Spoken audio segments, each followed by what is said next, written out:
यह कहानी आजमगढ़ गांव की है।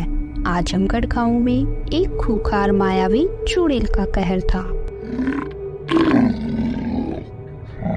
एक दिन रमेश और सुरेश दोनों अपने गांव से दूसरे गांव जा रहे थे। उन्हें चलते चलते काफी रात हो चुकी थी और वो दोनों एक बहुत ही घने जंगल से गुजर रहे थे। तो रमेश बोलता है, यार सुरेश भाई, थोड़ी देर रुक जा यार, मैं चलकर बहुत थक गया हूँ। थोड़ी देर यहीं रुक जाओ, फिर चलते हैं। फिर सुरेश बोलता है, रमेश भाई, यहाँ रुकना ज्यादा सही नहीं है, क्योंकि ये खूंखार मायावी चुड़ैल का जंगल है।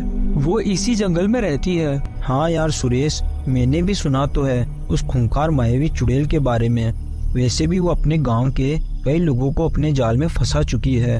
और तुम्हें पता है, तुम्हारी भाभी अभी मायके गई हुई है, क्योंकि सोनू की स्कूल की कुछ दिन की छुट्टियां पड़ी थी, तो उसका मन था कि वो मायके चली जाए, तो मैंने उसे भेज दिया।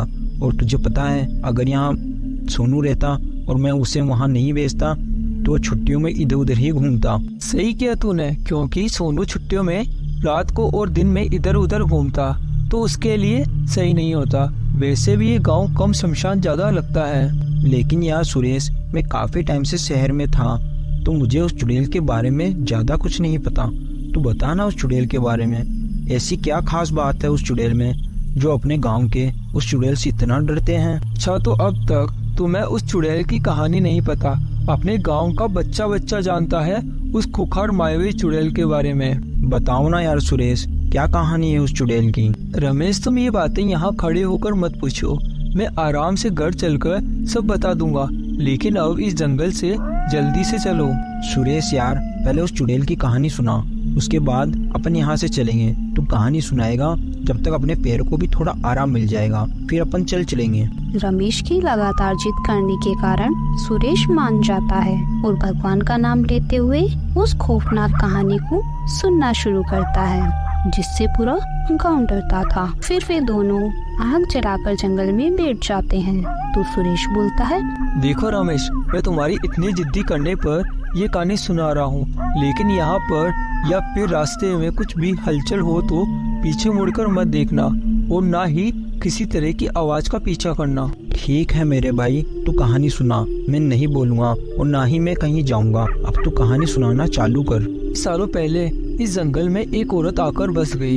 इसी जंगल में उसकी एक कुटिया थी और जो भी लोग जंगल में भटक जाते थे और गलती से उसकी कुटिया के पास चले जाते थे, तो वो उन लोगों को जिंदा ही उस कुटिया के पास जमीन में गाड़ दिया करती। लेकिन भाई सुरेश, जरूरी थोड़ी है कि वो एक डायनी हो। ऐसा भी तो हो सकता है वो अपने गांव की कोई औरत हो। यार, बात तो तुम बिल्कुल सही कह रहे हो, लेकिन उसकी भी एक अलग ही पहचान है। वो कभी भी तुम्हारी आंखों में नहीं दिखेगी। सुरेश इसी तरह रमेश को उस खूंखार मायावी चुड़ैल के बारे में सारी दास्तां सुना रहा था। लेकिन तभी उन दोनों को रमेश की पत्नी सुप्रिया की आवाज आती है। सुनो जी, आप कहाँ हो? मैं रास्ता भटक गई, मुझे आपकी आवाज आ रही है, आप मुझे भी अपने साथ घर ले चलो। कहाँ हो आप? ये आवाज सुनकर रमेश सुरेश दोनों खड़े हो जाते हैं और सुरेश बोलता है, लगता है भाई रमेश, उस चुड़ैल ने अपनी बातें सुन ली, जल्दी से चलो यहाँ से। यार सुरेश, तू ये कैसी बातें कर रहा है? मुझे मेरी पत्नी बुला रही है, लगता है वो रास्ता भटक गई है और इस जंगल में आ गई है, और तुम हो कि मुझे यहाँ से भागने की बात बोल रहे हो। मैंने तुझे पहले ही समझाया था, लेकिन अब तू नहीं समझने वाला। वो किसी ने सच ही कहा है, जब किसी का आखिरी दिन होता है तो उस इंसान की बुद्धि भ्रष्ट हो जाती है। और लगता है तेरे साथ भी यही हुआ है। तू मेरे साथ चल रहा है तो ठीक है, लेकिन मैं यहाँ से जा रहा हूँ। नहीं नहीं भाई सुरेश, मैं यहाँ से नहीं जाने वाला। भला यार, कौन पति अपनी पत्नी को यहाँ छोड़कर जा सकता है? तुझे जाना है तो तू जा सकता है। रमेश की बात सुनकर सुरेश वहाँ से भाग जाता है, लेकिन रमेश अपनी पत्नी को ढूंढने लगता है। सुप्रिया, कहाँ हो तुम? मैं यहाँ खड़ा हूँ, इधर आओ जल्दी। तभी सुप्रिया उसे मिल जाती है तो रमेश बोलता है, यार सुप्रिया, तुम यहाँ क्या कर रही हो? और तुम तो अपने मायके गई थी और वहाँ से जल्दी कैसे लौट आई? और ये बताओ, सोनू कहाँ पर है? सोनू को तो सोनू के नाना ने ही थोड़े दिन के लिए रोक लिया।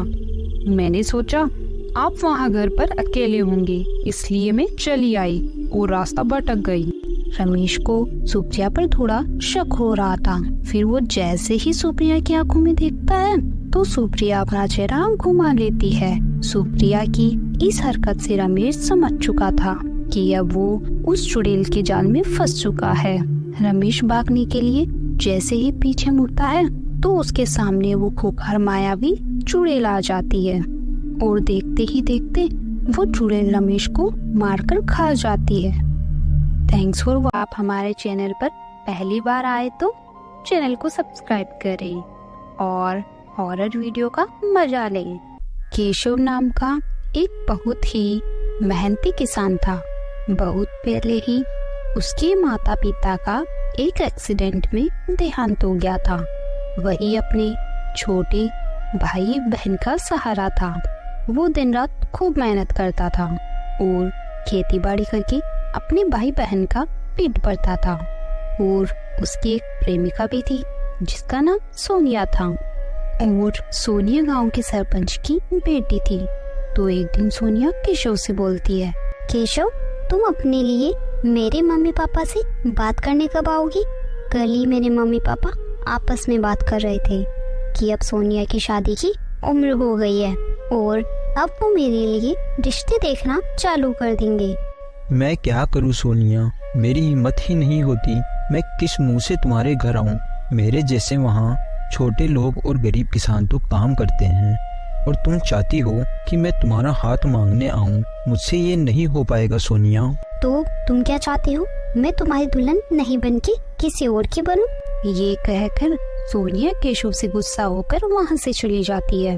केशव इस बात से परेशान होकर नदी किनारे बैठ जाता है। फिर शाम को केशव अपने घर जाता है तो उसके भाई बहन कब से उसका इंतजार कर रहे थे।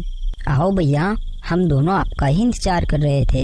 हम दोनों ने मिलकर आपके लिए केक बनाया है। केक? लेकिन केक क्यों बनाया है? और तुम दोनों ये बताओ, तुम्हारे पास केक बनाने के पैसे कहाँ से आए? भैया, आज मुझे मेरे दोस्त ने बिस्किट दिए थे तो मैंने वो बिस्किट नहीं खाए और उनको लाकर दीदी को दे दिए और हम दोनों ने मिलकर उन बिस्किट का केक बना दिया। और केक इसलिए बनाया क्योंकि कल आपका बर्थडे है। आज रात को अपन 12 बजे केक काटेंगे। केशव को अपने घर की ऐसी हालत देखकर बहुत दुख होता है, लेकिन वो अपने भाई बहन का इतना प्यार देखकर बहुत खुश हो जाता है। फिर जैसे ही रात की ठीक 12 बजते हैं तो केशव का भाई चिंटू केक लेकर आता है। हैप्पी बर्थडे टू यू भैया। चलो भैया, अब जल्दी से इस केक को काटो। तभी वहाँ सोनिया भी आ जाती है। Keshav, wishing you very happy birthday. क्या तुम मेरे बिना ही अपना बर्थडे सेलिब्रेट करोगे? तुम इतनी रात को यहाँ क्यों आई हो? तुम्हें इस समय यहाँ नहीं आना चाहिए था। ओ मिस्टर, भला ऐसे कैसे हो सकता है? मेरे प्यार का बर्थडे हो और मैं ना आऊं? चलो अब ज्यादा सोचो मत और केक काटो। फिर केशव केक काटता है और सबको खिलाता है।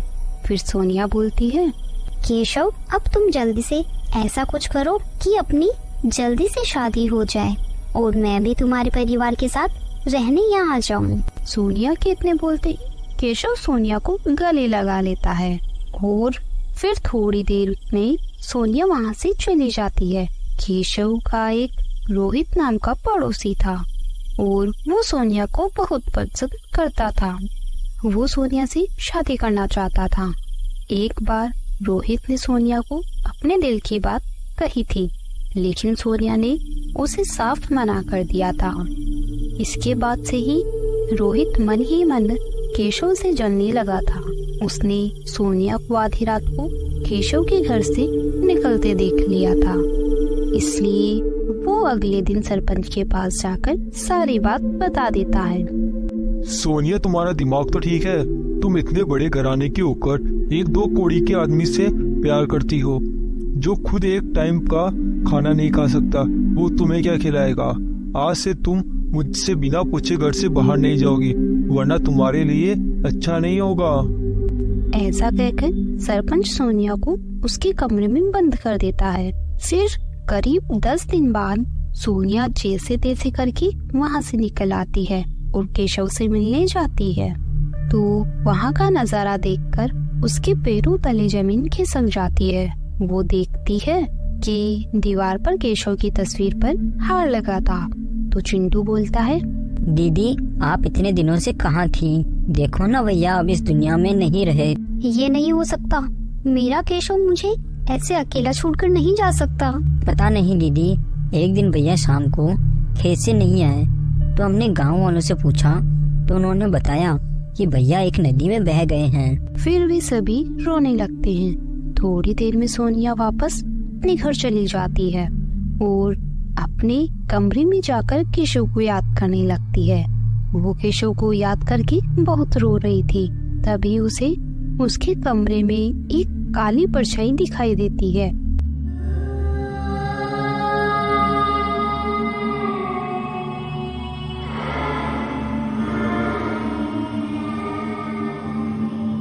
फिर सोनिया जैसे ही कमरे की लाइट जलाती है तो वहाँ कोई नहीं होता। फिर ऐसा हर रात को होने लगा।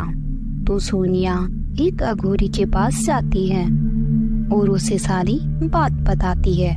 अघोरी बाबा, मैं जिससे प्यार करती थी वो कुछ दिनों पहले इस दुनिया को छोड़कर चला गया, लेकिन मुझे मेरे कमरे पे उसका साया नजर आता है। फिर अघोरी बोलता है, बेटा ऐसा होता है, अगर किसी की आत्मा को शांति नहीं मिलती तो वो किसी ना किसी को दिखाई देती है, और हो सकता है केशव की आत्मा तुम्हें कुछ बताना चाहती हो। लेकिन बाबा, मैं कैसे मेरे केशव से बात करूं? आप मुझे कोई उपाय बताइए। अगर तुम केशव से बात करना चाहती हो तो तुम्हें उसकी दुनिया में जाना होगा, मतलब तुम्हें आत्माओं की दुनिया में जाना होगा। फिर उसके लिए बाबा मुझे क्या करना होगा? बेटा ये बहुत खतरनाक काम है। मैं तुम्हें अपनी शक्तियों से आत्माओं की दुनिया में भेज दूंगा।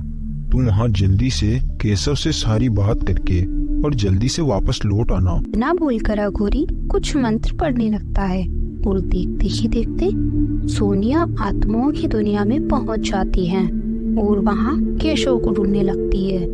तभी केशव उसके सामने आ जाता है तो वो रोते हुए बोलती है, केशव ये कैसे हो गया? तुम मुझे अकेला छोड़कर क्यों चले आए?